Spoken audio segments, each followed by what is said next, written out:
Welcome back to Hot Flashes and Cool Topics. We are excited to be talking to writer, actress, comedian, artist, podcaster, and tea merchant. I love how that's your title, Moon Unit Zappa. We're going to be talking about your book, Earth to Moon, a memoir. Thank you for joining us. Thank you for having me. Oh, well, Bridget and I both come from we just mentioned you were both born in 1967 as you were. So reading your book just brought back a lot of interesting memories and references that we could completely relate to. But I wanted to start with the fact that the book is written kind of from your journals. And why did you feel like now was the right time to write this book? Well, originally I thought it was Gail's story to tell, and for those of you who don't know, I was introduced to my parents as Frank and Gail. I did not have a mother and a father. I had a Frank and a Gail, and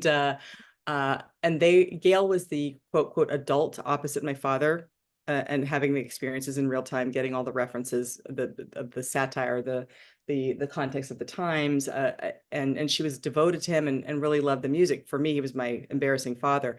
The reason why I decided to write the book now is because in 2015, when Gail died, she threw a curveball that just leveled me. And the book, I wrote it really to save my own life and just go back over all everything I knew about the word family, everything I knew about trust, everything I knew about safety, everything I knew about loyalty.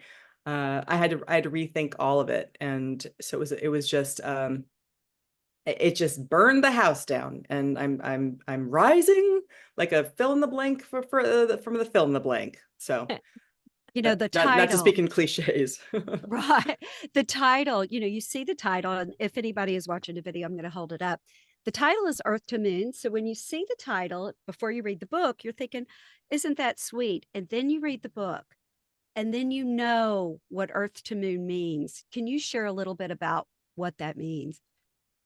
So my name, Moon Unit, first of all, Moon, Frank gave Gail two options, Moon or Motorhead. And there was a guy named Motorhead in my father's band. And so Gail thankfully selected Moon.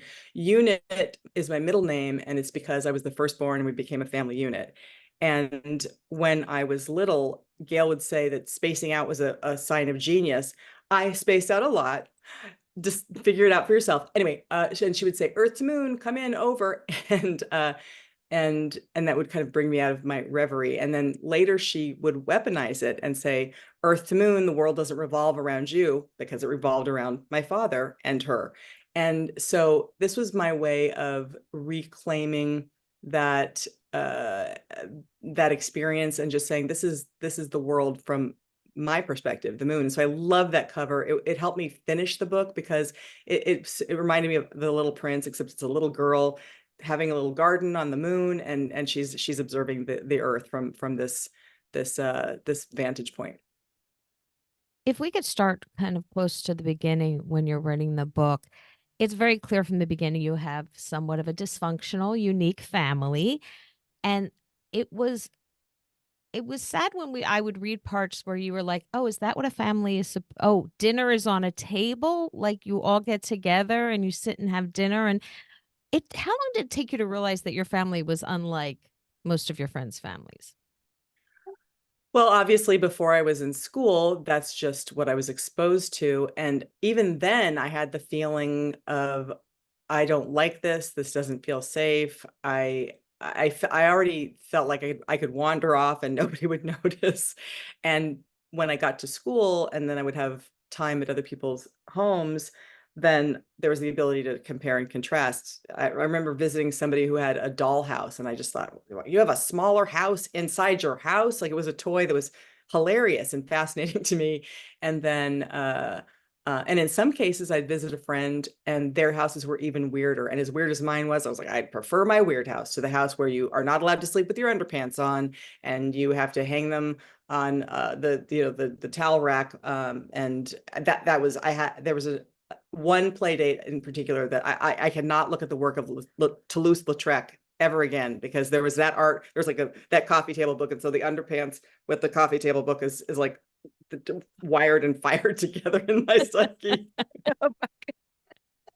Oh my. Well, you relived a lot of very painful moments in this book. And I mean, my heart was breaking for you, but I feel like everybody has had moments like that. I just felt like, you exposed them. How did you feel? How did that make you feel when you were writing this down? What were your thought processes when you put it all together in the book Was it form? cathartic to do Yes. that? Yeah, so in some ways, I wish somebody would have just said, why don't you go get into a 12-step program and work a fourth step in any program, and before you decide to write a memoir, because you're really doing the exact same thing. You're just excavating your part and the other person's part, and taking a good look at everything in sort of like a non-judgmental police report kind of a way. So I constructed it.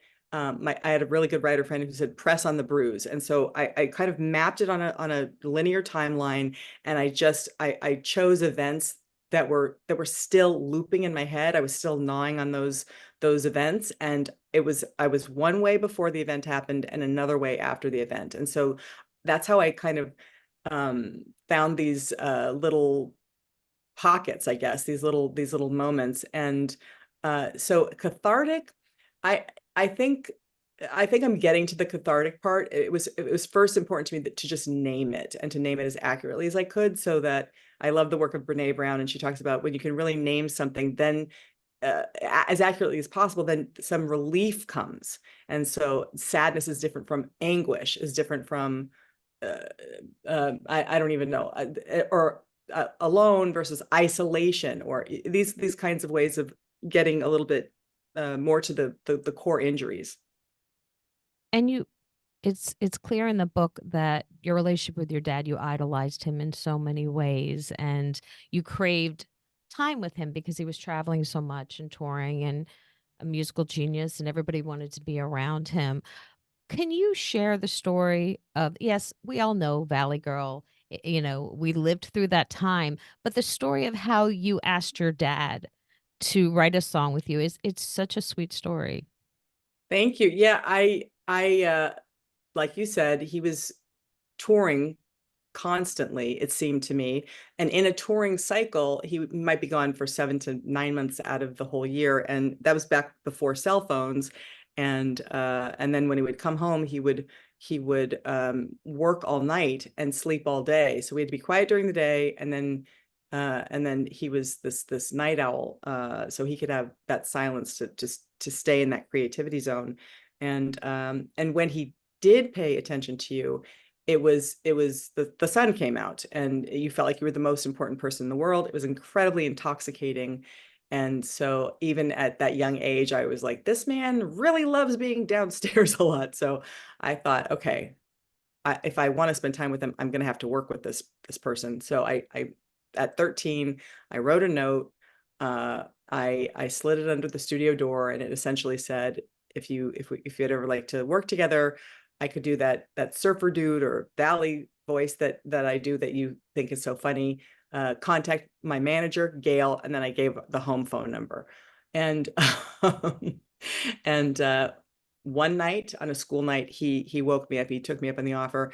Not my favorite hour to be working, but you grab it when you get it. And so I was in the studio, and we just played for, it probably was 15 minutes in total, but in that time it was improvisation and just listening for the places where there was a space in the verse, and just inserting some silly monologues. During that time, like Colleen said, we were all born in 1967. We were all in high school then.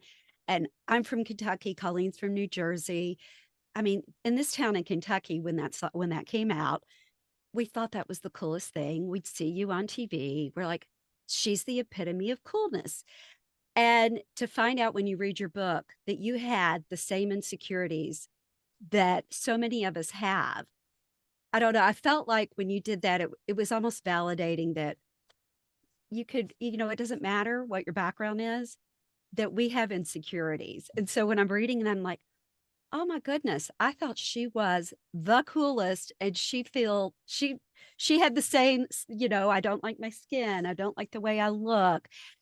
And was that ever reinforced at home? Like, did they ever criticize that, or was that just something you put on yourself? Uh, that is an interesting question, and I'm going to break it up into two parts. One is I really I was hoping that people would feel an affinity to the experiences, because I feel like there's this projection that I just kind of wanted to burst that bubble and be like, go back, don't follow me. Fame is a hollow pursuit. It's not what you think it is. Because you never know who's standing next to you. You never know if they're climbing up the ladder or climbing down or falling down. And so and when when you're failing in your mother's eyes, no matter what you try to do, and your father's absent, then um, I just I I spent a lot of time feeling not just bad at home and not just bad in the world, in my school, and not just bad in the greater world, but I internalized all that stuff in my head, and I was doing bad kid math, as one does. And another example of that would be when my father would cheat on Gail, um, and he would say they didn't mean anything to him. My kid brain did the math and said, well, if they don't mean anything and to you, and you spend more time with them and less time with me, then I must mean less than the thing that doesn't matter. I shrank myself down to this a dust mote. And now I think the buzzword is toxic femininity. And in some ways, the book is a portrait of what happens when you just take that to the extreme. Moon reflecting the light of my father, the sun. That's an Yeah. interesting, really Yeah. interesting way to put it. And when Valley Girl became this big hit, and you did not really even have any clue that your dad was doing this and it was actually going to be on the radio. You heard it first time on the radio, correct? That was the first time I heard it on the radio. That, yeah, driving to my mother driving me to school, and hearing my favorite radio DJ, the morning DJ Jed the Fish, play it on his radio show. Yeah, I mean, the thing too is that uh, the I it was a private moment with my father, that even when he said it was going to go on the album, it was like, oh, cool, because he'd immortalized my invisible camel to Mercy Deween in another song, and so I was used to him just whatever he was using. Everything was a color in his paint box or toolkit, and nothing was off limits. And so being woven into that fabric, that was normal. But to have the world then respond to it, and then to see my father's reaction after he had 20 years of work, and I think maybe at least 30 albums at that point, and that was the breakout song, and he's in his 40s getting an FM hit, and it's with me. I think there was just a lot to navigate. And there's so many layers to that, because here you have your mom, who you call your first bully, which truly makes sense. So now there's going to be some resentment for that too, because you're spending more time with your dad. And you have three younger siblings. And when Dweezil came into the world, and it seemed like when your career started taking off, Gail was trying to use your career a little bit to get Dweezil work as well.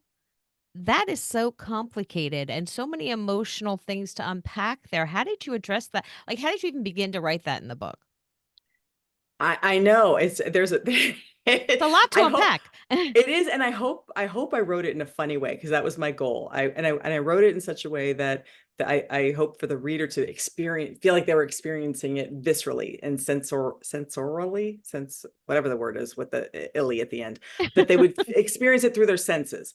And I think that's a menopause thing, where the word is just like like It's I right don't, It's there. the out tongue there. the It's tongue Yes. thickens, and you're combining words, and you can't quite grasp the word. Anyway, the point is bringing the reader right into the fold there.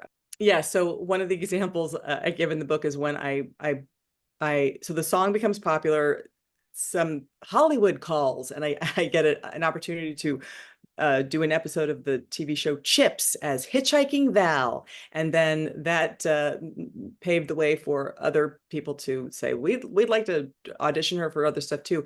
I ended up getting a role in Amy Heckerling's National Lampoon's European Vacation.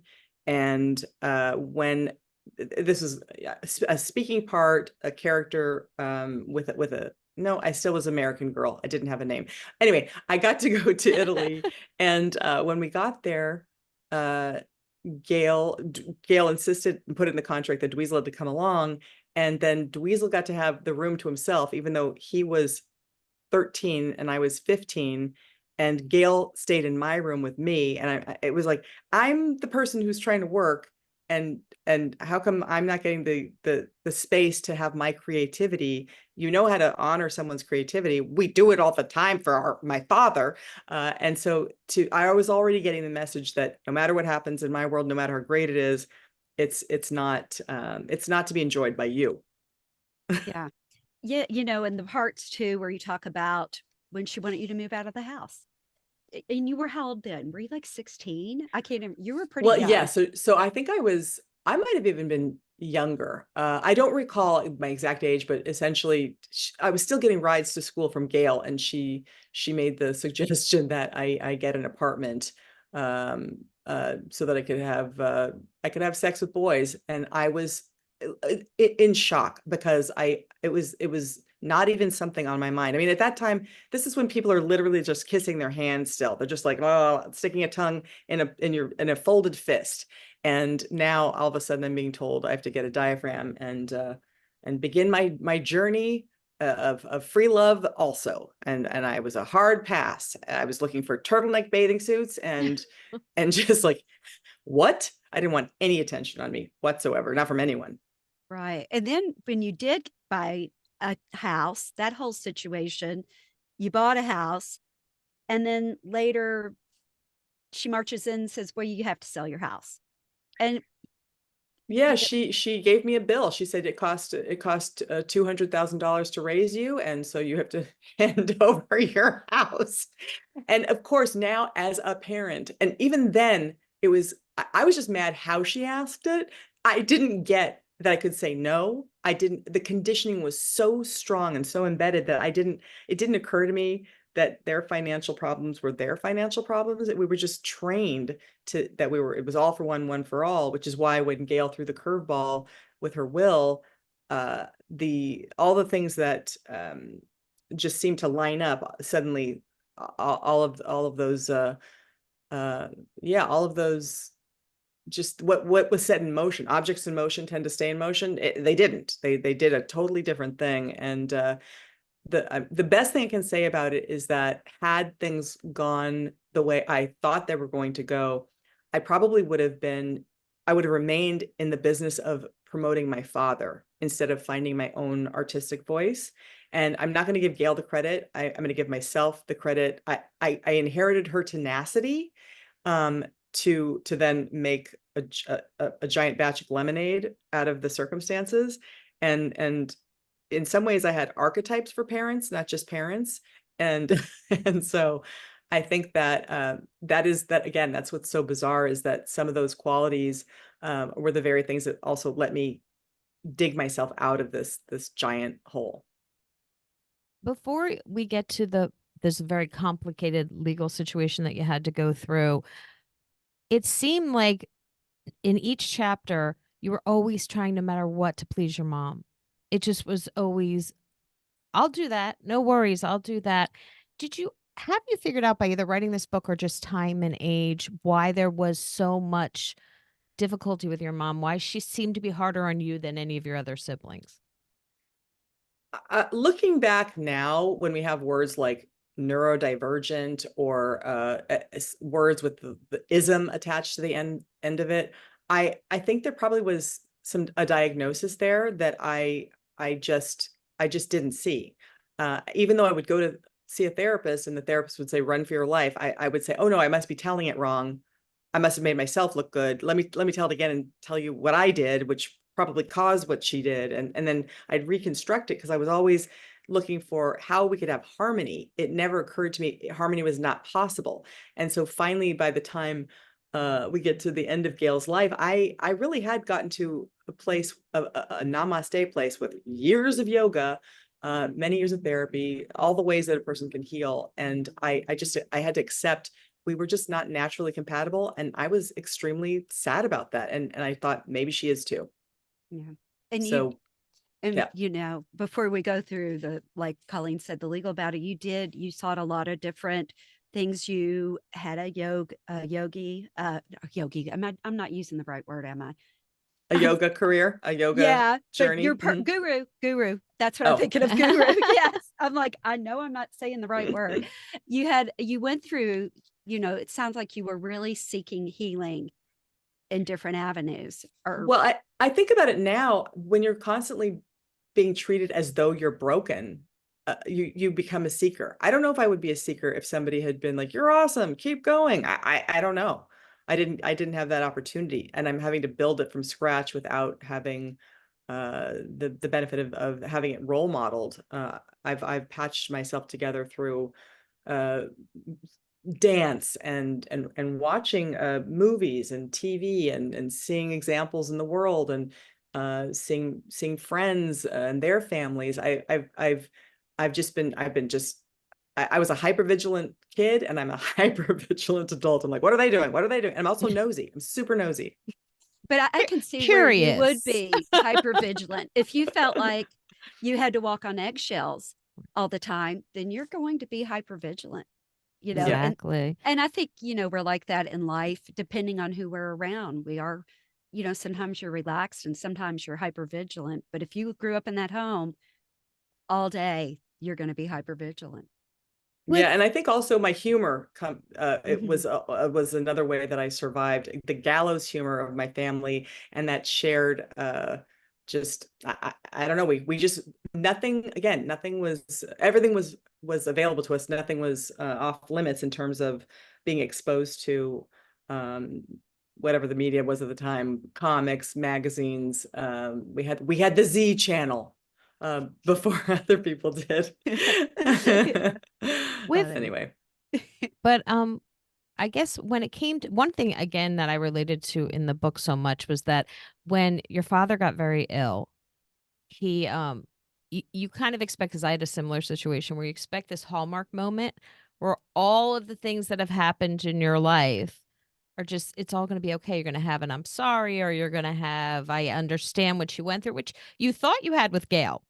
But your dad was like, no, I don't even want to go there with it. What was it like when you realized, okay, I'm not going to have that moment? yeah. So the yeah, so he was diagnosed with prostate cancer, given a year to live. And I will say one amazing thing that came out of that, I hear so often that men get their prostates checked because of my father. And if that's another gift he gave the world, that awareness, because he didn't have the chance to have an intervention ultimately, and he was given a year to live. And in my mind, I thought, oh, finally, I know it's awful that he's suffering, but finally he'll come home and we can have this the last year together. And I was obsessed with this idea of closure. It must have been in movies and TV, I don't know. Hallmark. Yep. Yeah. So I gave it a shot. I tried to say, hey, I'd like to say all the things I'm sorry for, and I'd like to hear um, if there's something I could do. Again, I'm the person thinking that I've done something wrong that's created the distance, and he just said he was too sick to really look at it. And this was a shock to me that somebody could basically die before they died, that they're basically saying, this is as far as we're ever going to go. This is it. There's a stopping point before the permanent stopping point. And this was just, so really there were two deaths. And then grieving him, it was two tracks of grief, because on the one hand, I thought, was he selfish and conscious of the things that he was doing and the impact it had on me? Or was he just built that way in a neurodivergent kind of a way? Because those are two different ways to grieve it. The result is the same. My needs aren't met, but the tracks still require those 400 Kleenex boxes for you and 400 Kleenex boxes for you. Right. And Yeah. then you have this moment with your mom when she gets sick years later. Well, first you find out that according to Gail, there was no will. So you're Right. kind of in a tailspin with that because she's kind of got control over his legacy and she sold his music and things like that. But then you get to the point where she's terminally ill with lung cancer and she does say, I'm sorry, but she never really says what she's sorry for. And then afterwards, you find out a lot of that was a lie. Can you talk about that part? Yeah, so in the book, I talk about how uh, once Gail became ill, uh, people have read the book, have said, "Why didn't you ever confront her?" And I just, once she was ill, there was no way I was going to say anything to her because she was at her most vulnerable, and that it just seemed a cruelty to then say, "And another thing," it didn't make sense. And I had fresh compassion and fresh energy and fresh endurance because I just thought she's got a limited time here. She did her best. And now I know that there's an end date to her cruelty. And so I was like using all my yoga, Jedi, whatever I had stored up. And it was actually easy for me to have more love for her. And at the end of her life, she happened to be on all kinds of medications, and she was in this kind of delirious state. And she looked at me and she just said, "What if you were this nice the whole time?" Meaning, I think I blew it. I think I just didn't see it. And this was everything to me, that I had this little glimpse that there was some recognition that she actually, the projections and the whatever she felt about herself projected on me, or her, whatever I was to her, there was a little respite from it. And then when she asked for my forgiveness, she didn't say I'm sorry. She asked for my forgiveness, but she didn't tell me what she had actually done. And so I've said, of course I forgive you. And then when I found out what she had done, it wasn't just the shock of what she had done. It was also, oh my God, she's also stolen my ability to grieve her. And again, I had to now build 3 tracks. Did she do it on purpose? Was she just mentally ill? And would I have done it anyway? Would I have forgiven her anyway had I known everything? Is that really my nature? Was that my defense against what I grew up in? Because I just had to keep enlarging myself. When I wasn't dissociating out in space, had my feet on the ground, and I just kept enlarging myself and saying that this, essentially, forgive them for they know not what they do. Because no one would do that. Like the expression when they say hurt people, no. Unwell hurt people hurt people. Hurt people don't want other people to feel hurt. Mhm. And you say yourself, you're an empath. And so that just amplifies, I feel like, the feeling for somebody who is an empath, that when somebody says that, all those feelings are just being absorbed by you. It just is something. And I do feel when somebody writes a book like this, it allows other people who have something like this just deep inside of them, that they don't feel like they can get it out, or they feel like it's something they did, something's wrong with them. It helps them. It makes them feel, and this is such a big thing with me, I say this a lot, not alone. And when you don't feel alone in a situation, the healing can really start. It just really helps. So that's something I just appreciate, when people like you bare their souls like this in a book like this, just the help that it's going to help all these other people. I really hope it does that, because again, the Ariel Levy's book, An Abbreviated Life, Sean Willsey's book, Oh, the Glory of It All. I can't think of, I'm spacing on some other books, or the opposite, things that are so uplifting. All of George Saunders' incredibly, his absurdist views, but with this unbelievable empathy threaded in there. Nobody asks to have the goodie bag that they're handed. And for whatever reason, I have a nervous system where it's like a creature with no outer shell. I can't, I don't have a poker face. I would do horrible in Vegas. I don't know. I'm just full of feeling. And it made sense to go into the acting world and ultimately to then put it into the writing world because those are my paint colors, my emotions, and giving myself permission to be have righteous anger, or to have a sense of I don't even know what's the maximum injustice you could feel, and then to say I'm going to let love win, because there is something weird about me. I'm just like, love wins. I will not. The patterns end with me, and I just have this fire for no. It seems like you were all raised in the same household, but your two younger siblings seem a little different in not only the relationship with Gail, but in the way they look at, and I'm looking at this from a perspective of what you said in the book, obviously, but how has that tension, because I know in the very beginning, not the very beginning, but when your mom, after your dad died, Gail was like spending money right and left. You had asked if you could have your wedding at her house. She was like, no way. But she hosts this big party instead. And then you get called in because she's in debt and she wants each of you to sign off. And it was interesting that you were like, I'll do this, but you have to do that. And Dweezil was like, I'll do this, but you have to do that. And the other two were like, I'll just do it. No problem. It's almost like there was a understanding with the other two that something was going on, and you two had no clue. Am I reading that right, or was That is actually true. And later, when I had more information, I mean later as in recently, I got some more information, and when there's secrecy and no transparency and an unreliable narrator, aka your mother, there is it's that's how power happens, that control happens, and how it continues happening. It's so, in my opinion, toxic.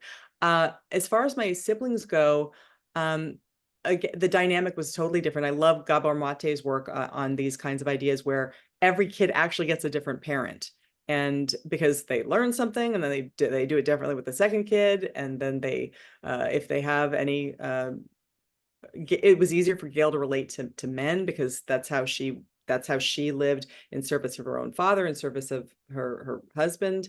And so and then Diva was the baby, so they had more love mixed in. I mean, I feel like we all got that hot cold thing, love bombed and then attacked, which is why it was, again, a shock to me, because in my head, once she passed away, we'd all be like, we did it, we crossed the finish line together.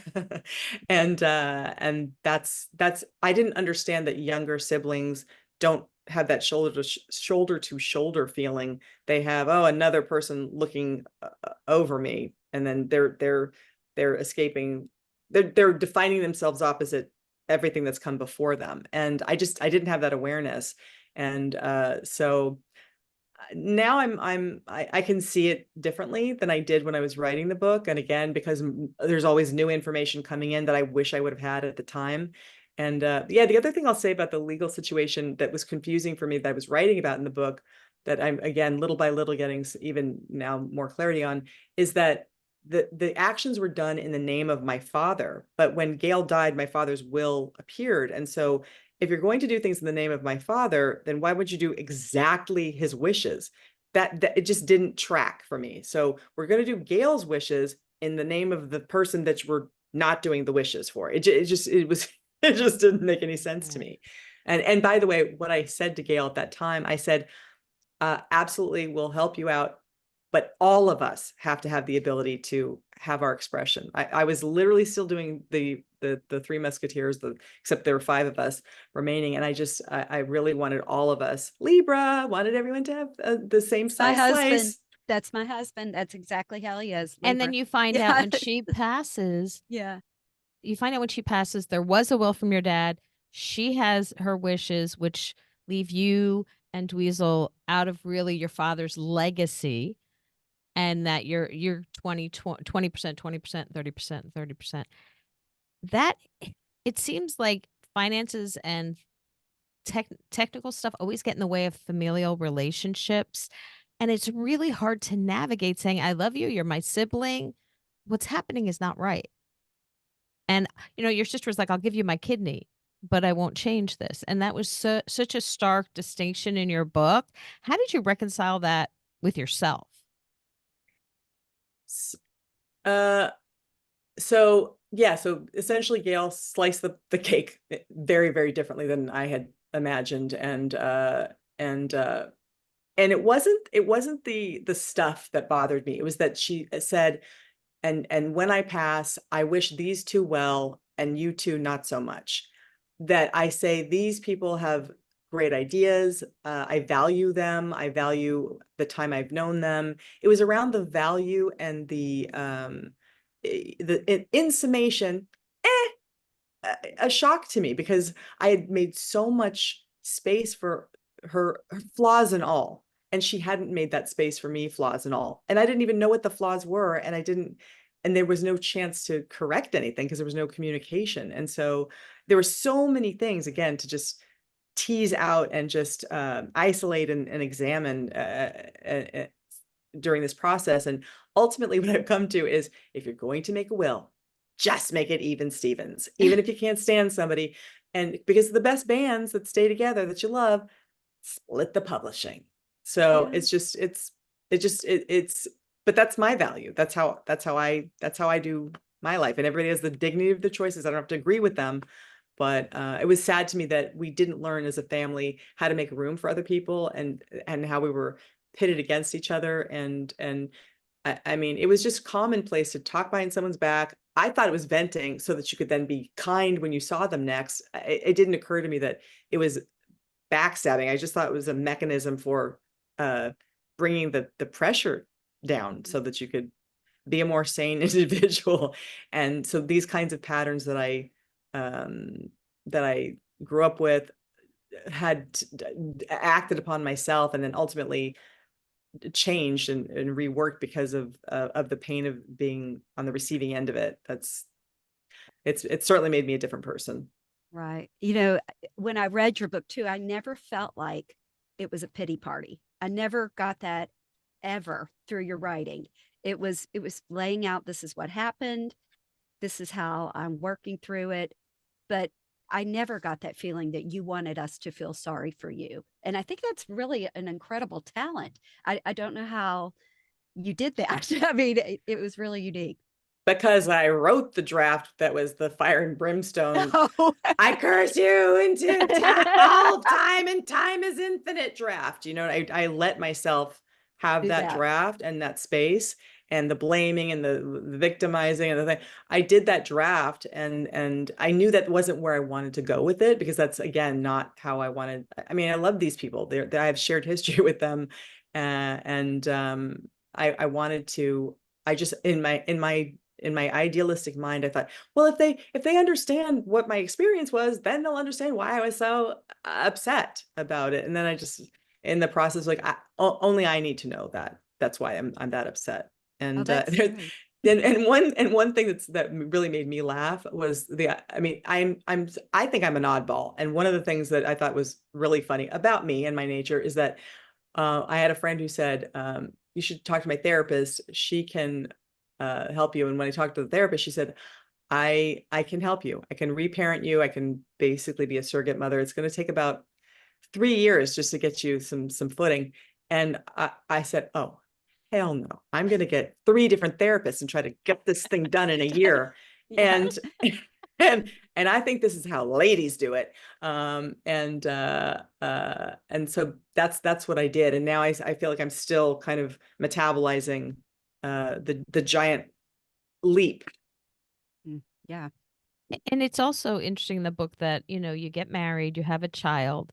Were you afraid to get married, or were you afraid to have children? Did you kind of get nervous about, okay, am I going to have a lifestyle, and kind of what am I going to do with my children differently?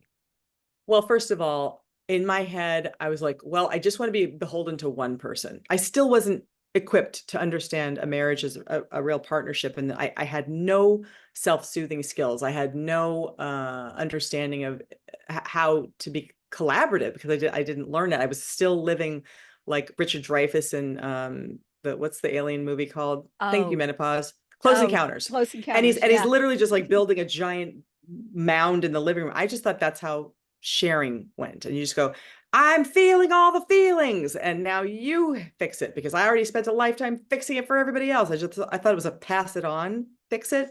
It was a mess. And so, so in terms of the marriage, I did not do marriage well. But in terms of having a kid, I definitely, I just wanted to see what a human looked like when they have love and good ingredients in the pot. I'm tearing up thinking about it. I read so many parenting books.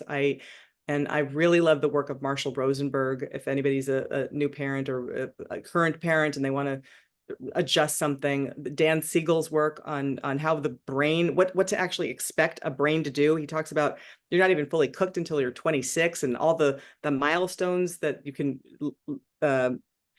hope for, and that how many times you have to learn something before you get it. I mean, I still don't drink water. I know I'm supposed to. I do not drink water. I'm a grown ass lady not drinking water. I know a thing and don't do a thing. It's cuckoo. So Yeah, but you drink tea, right? I sure do. I'm like, Yeah. water's in tea. You're right. Yeah, That's how I get away with it. Yes, yeah. Yeah, no, it is amazing what we read and what we want to do with our children.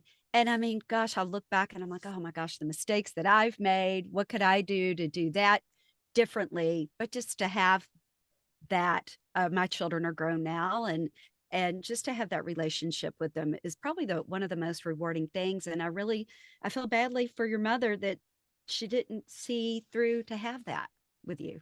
Well, I'm at the phase in parenting where my kid is coming forward and saying, I didn't like how you did this thing. And I was like, this is so horrible / amazing, because I was not met, that it didn't go well when I tried to have that conversation.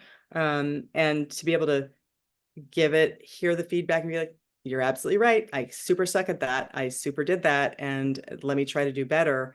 That is such a gift that I have that conversation. I hope it continues. You want the people that you love to feel safe and feel cared for. And yeah, it is. It is all so difficult. This is, and nobody knows how to do it. We can stand on our hind legs, but some of this stuff has to be learned. It really does. Sure. And Mhm. if you did, and that's the other thing too. A lot of the stuff I'm doing with my own kid now is I'm learning in real time. And so when I think about Gail and the mistakes she made, she hit places where she was stunted at some point. She couldn't hold the space, as they say, for me in the places where she wasn't doing that for herself. And and I think about it now in those terms, because what else are you going to do with it? Right. Right. You have to put it in where it feels comfortable for you. And we all do the best with our conscious understanding at the time. We can look back 10 years ago. I cannot believe I did this or said no to that. But you do the best you can at the time you're there. Do you think your siblings will read this book, or do you hope they do? Amit was halfway through it last week and loving it. And I'm so happy. And I said, if you can get through the end, then we have a chance. So Well, thank you so much for coming on. We appreciate it. The book is called Earth to Moon, a memoir, Moon Unit Zappa. It's a great read, guys. We recommend it.